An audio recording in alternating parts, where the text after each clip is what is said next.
Ed and Lorraine Warren have captivated millions with their stories as paranormal investigators. Some of the hauntings they took on as cases have become notorious over the years, and have even become the subject of many popular horror movies, television series, and documentaries. But for those who want to see their legacy up close and personal, many of the haunted artifacts that Ed and Lorraine encountered can be found at their real-life occult museum that Lorraine continues to run out of the back of their house in Monroe, Connecticut, made safe for visitors by a diversity of religious blessings and cleansing ceremonies. So today we're taking a closer look at some of their prized possessions on display with our list of the top 5 scary items at the Warren Occult Museum. But before we jump in, just want to give a major shout out to our sponsor for this video, Night Rush. They're a new Swedish online casino that has over 500 online games for you to play, including the likes of Pink Elephants, Bonanza, Northern Sky, and of course good old classic Live Roulette. One of the great things about them is that you can play the games live and win some awesome cash prizes without ever having to leave the comfort of your home. Plus, if you sign up now using your sweet little promo code 28KH89 right down there, you'll score yourself a bonus 20 free spins to play on Starburst, and an exclusive welcome offer of up to $10,000 Canadian. But be advised that you must be 21 or older in order to sign up and play. Check out more details about Night Rush in our video description below. And yeah,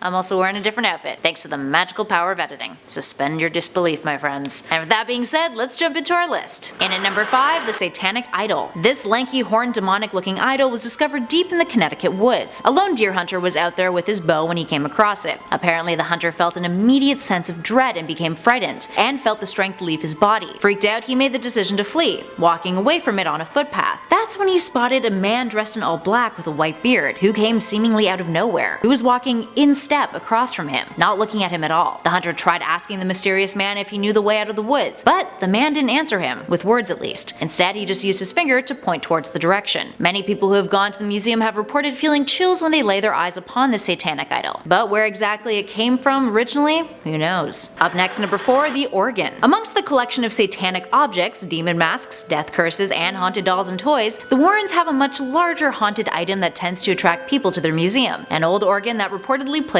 all by itself. It's one of the items said to have a spiritual or metaphysical purpose rather than just being strictly haunted or possessed. The organ as an instrument has a long history of association with the horror genre. Often the organ, which is an instrument over 1800 years old, is used in creating bone-chilling music, not just because of how it sounds, but because of its roots in Victorian novels, in which organists would practice playing it at night. Several key publications help perpetuate the idea that the organ was associated with the Gothic or the haunted, including the likes of Phantom of the Opera, which was originally published in 1900. Organ music, including a couple of Bach's symphonies, have been a staple in early horror cinema, including the 1941 Dr. Jekyll and Mr. Hyde. So all in all, whether the Warrens' organ actually plays itself entirely on its own, or if it's just a well thought out gimmick, their organ definitely helps set the mood amongst all of the other allegedly haunted artifacts that the museum harbors. And at number 3, the Conjuring Mirror. The Conjuring Mirror is an artifact that is used to perform conjuring rituals. Conjuration or evocation is the act of calling upon or summoning a spirit, a demon, a god, or some other sort of supernatural agent. The rituals and practices have roots that date back to the Romans, with conjuring being used as a threat during a siege, or as a way to divert the god's favor from the enemy and onto the Romans. Now these days, contemporary conjuring aligns more so with witchcraft or ceremonial magic by a variety of techniques. When the ritual is done properly and the spirits are summoned, the spirits are supposed to appear on the mirror's surface through a form of crystallomancy or crystal gazing. According to those at the museum, since there is no way to control whether the spirits that are summoned are going to be good spirits or evil spirits, communication through devices such as the mirror are considered incredibly dangerous. So if you go, maybe don't try it out. Just a thought. In at number 2, the Shadow Doll. The Shadow Doll is one creepy looking fella, and according to the Warrens, it's a vessel to inflict pain on unsuspecting victims. Draped in black with a pale face accented in blue, the Shadow Doll is apparently capable of appearing in your dreams and stopping one's heart. According to Ed Warren, who calls it the Doll of Shadows, it was made through black magic rituals, created for evil purposes, crafted out of human bones and animal parts, including nails, teeth, and crow's feathers. It works in a unique way too. Essentially, you take a photograph of the doll and send it to someone with a specific curse written on the back of that photo. Once the person that you've targeted looks at the photograph of the doll, the image of it can telepathically be projected to them in a dream state, allowing for it to visit them in a nightmare. Apparently, these images within people's dreams have been so powerful at times that they've stopped their hearts while they were sleeping. Now, destroying the doll is only said to have greater horrific consequences, since it will release the spirits that are trapped within it.